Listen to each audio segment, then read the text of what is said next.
प्यारे बच्चों, आज मैं आपको लिंग के बारे में बताने जा रहा हूं। आप शुरू से अंत तक वीडियो को देखेंगे, ठीक ठीक समझ में आ जाएगी। तो पहले हम परिभाषित करते हैं कि लिंग है क्या। लिंग का अर्थ होता है जाति। लिंग का क्या अर्थ होता है? जाति। जिससे किसी भी नाम के जाति का बोध हो जाए, जिससे किसी भी नाम के जाति का बोध हो, वह क्या कहलाता है? लिंग कहलाता है। ठीक है, अंग्रेजी में इसको जेंडर कहते हैं। ठीक है, अब है हमारे हिंदी में लिंग को 3 भागों में बांटा गया है।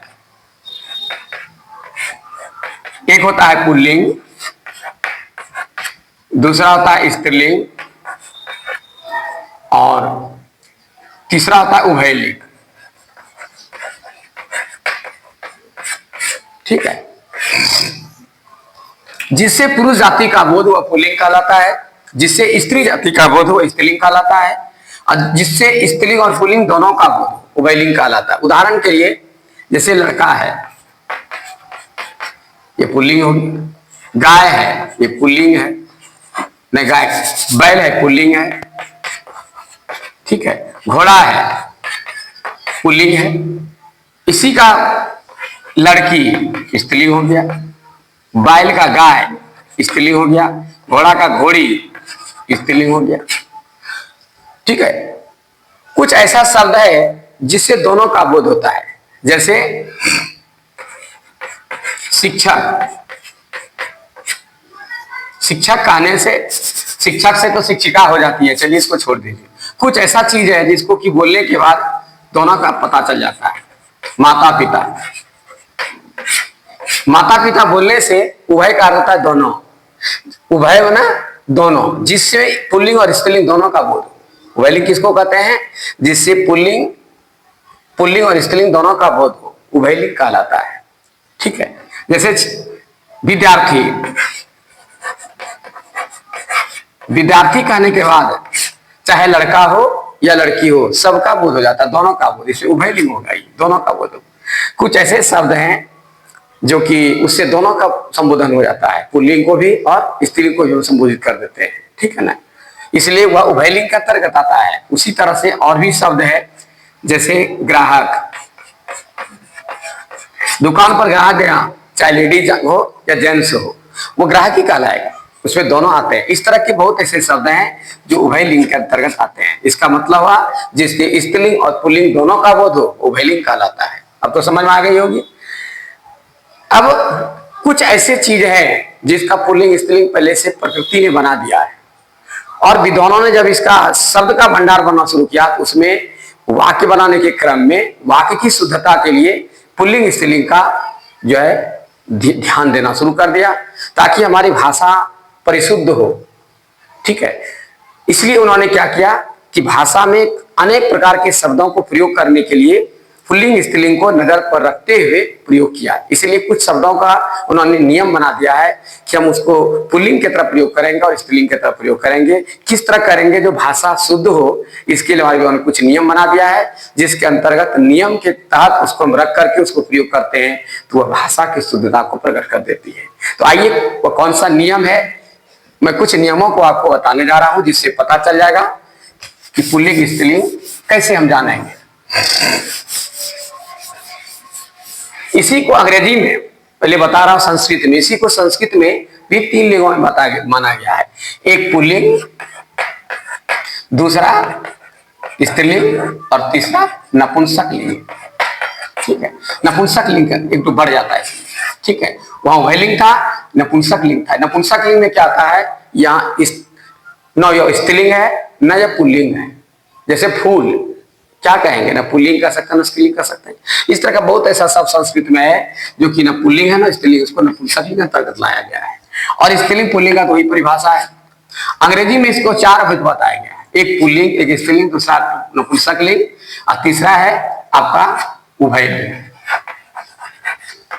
तीनों का मिला लिया है। हिंदी का एक उठा लिया है, तो संस्कृत का उठा लिया, इसको बना दिया है ये निर्जीव। ठीक है, यानी एक pulling, masculine, feminine, common gender और न्यूटर जेंडर, ये 4 जेंडर बना दिया है इंग्लिश में। कौन कौन? मैस्कुलिन, फेमिनिन, कॉमन जेंडर और न्यूट्रल जेंडर, ये 4 भेद इंग्लिश में दिया गया है। आइए हम इसके भेद के बारे में, इसके क्या कहते हैं नियमों के बारे में कुछ बता रहा हूं।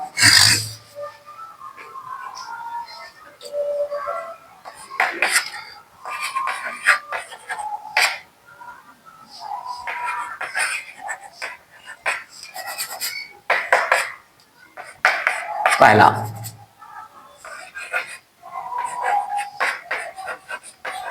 अत्र खजन पुल्लिंग। अत्र खजन पुल्लिंग मतलब क्या हुआ, ये मेरा सूत्र बनाया हुआ है, ठीक है, मैं अपना स्पेशल इसको शॉर्ट करके बनाया हूं। इसका मतलब क्या हुआ, अकारांत, इसका मतलब आप त्रकारांत,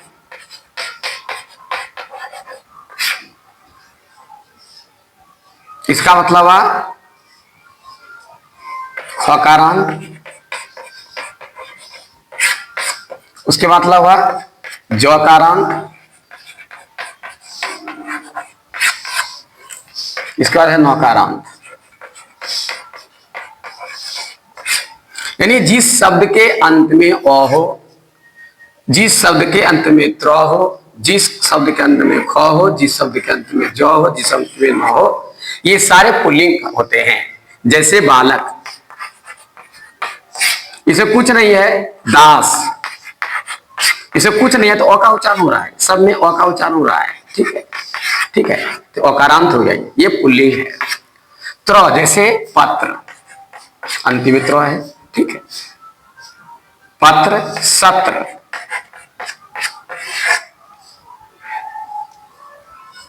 ये त्र है अंत में, ये पुल्लिंग है। उसी तरह ख है, जैसे नख, ठीक है, और जख,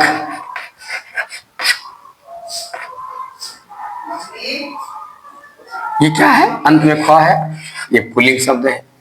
उसका ज है, जैसे जलज, पंकज, अंत में जो है ये पुल्लिंग है, ठीक है।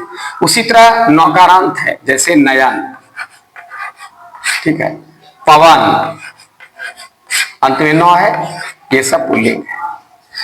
अकारांत, त्रकारांत, खकारांत, अकारांत, त्रकारांत, खकारांत, ठीक है, जकारांत, नकारांत, 1 2 3 4 5, 1 2 3 4 और नकारांत 5, ये 5 जो है आपको एक ही में समेट करके बता दिया ताकि बच्चों को याद करने सुविधा।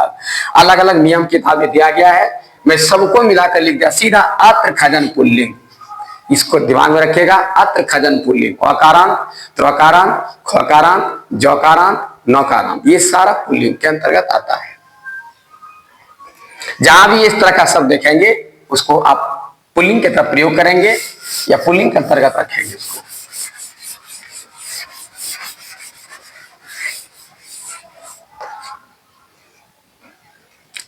फलों के नाम पुल्लिंग होते हैं।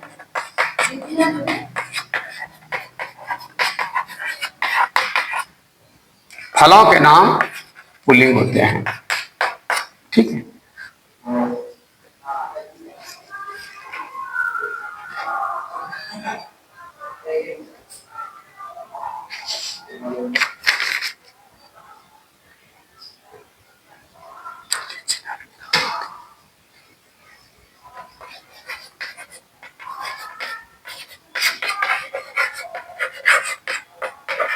लीची, नारंगी और नाशपाती इसको छोड़कर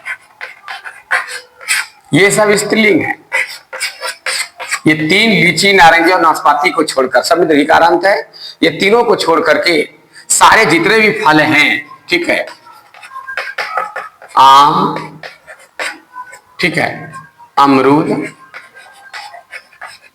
ठीक है, बेर, जितना है नारियल, सब अकारांत देख रहे हैं ना, दीर्घिकारांत जितना है इसको हटा लिया है, ये स्त्रीलिंग आ जाता है। दिमाग वैसे भी रखिएगा, लीची दीर्घिकारांत है, नारियल दीर्घिकारांत, नाशपाती दीर्घिकारांत है। ये सब फलों के नाम पुल्लिंग होते हैं, लेकिन ये 3 को छोड़कर, तीनों स्त्रीलिंग। उसके बाद है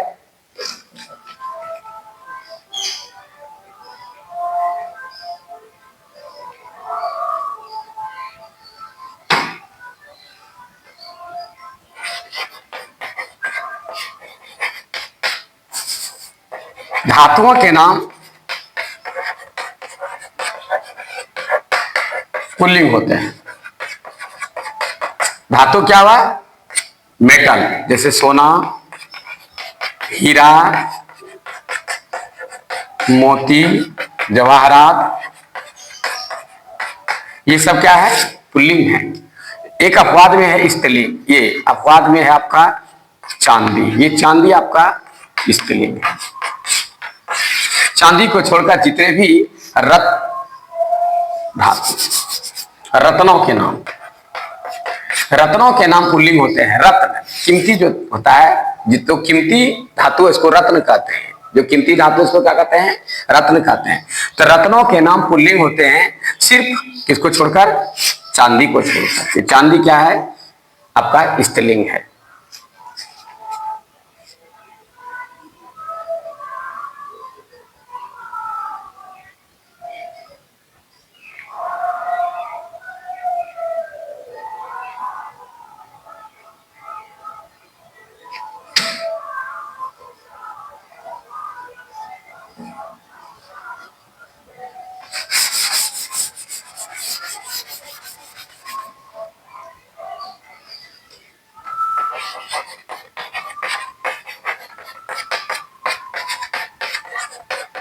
धातुओं के नाम भी पुल्लिंग होते हैं।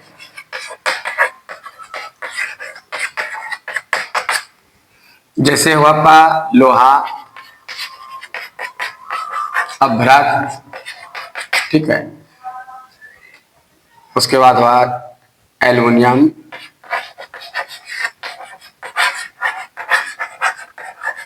कांसा, रांगा, जितने भी हैं सब हैं। इसमें भी धातु में भी आप ला सकते हैं चांदी को, यदि चांदी की चर्चा से करोगे, सोना चांदी भी इसमें लिख सकते हैं, वही धातु है, ठीक है। तो जितने भी धातुओं के अंतर्गत जिसको लाते हैं, तो चांदी को आप छोड़ देंगे। चांदी पहले ही बता दिया स्त्रीलिंग माता है, ठीक है। बाकी जितना भी धातु में इसको लाएंगे तो वह पुल्लिंग कहलाएगा।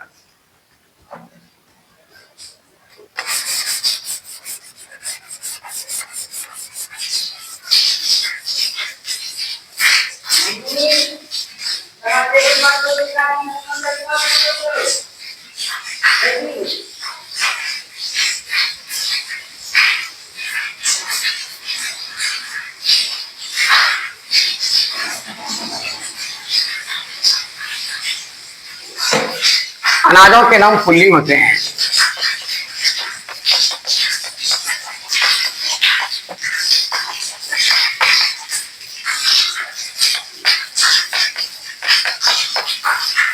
ठीक है, जैसे चावल, गेहूं, मकई इत्यादि। कुछ अपवाद में है, खेसारी, ठीक है, ज्वार,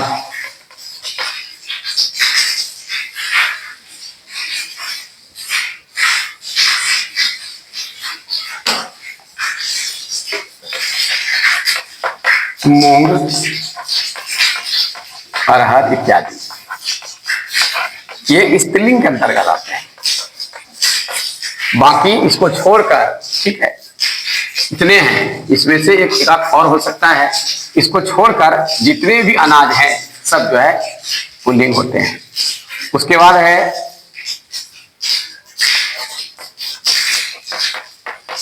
पहाड़ों के नाम पुल्लिंग होते हैं।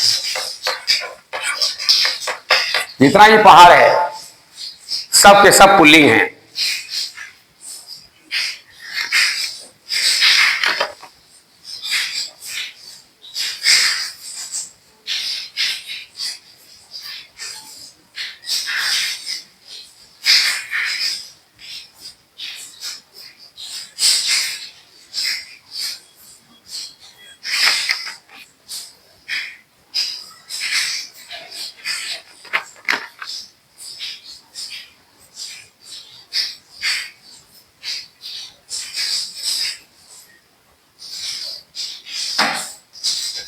पेड़ों के नाम पुल्लिंग होते हैं।